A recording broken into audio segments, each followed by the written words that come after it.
Coach Melinda, Eswatini Daily News. Coach, having played at home to a draw, 1-1, and that, as Fatwan said earlier on, it seems like it gives Mamelodi Sundowns an advantage going into the second leg.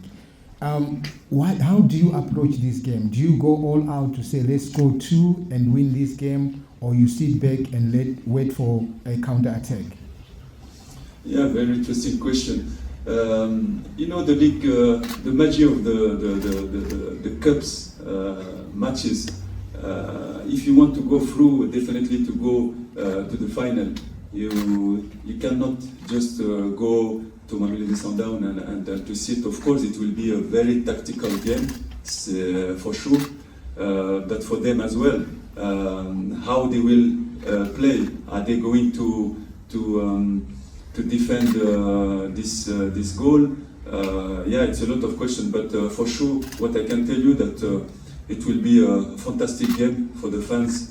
It's a very important event in South Africa, so I hope that the stadium will be packed again and the two teams will play some nice football.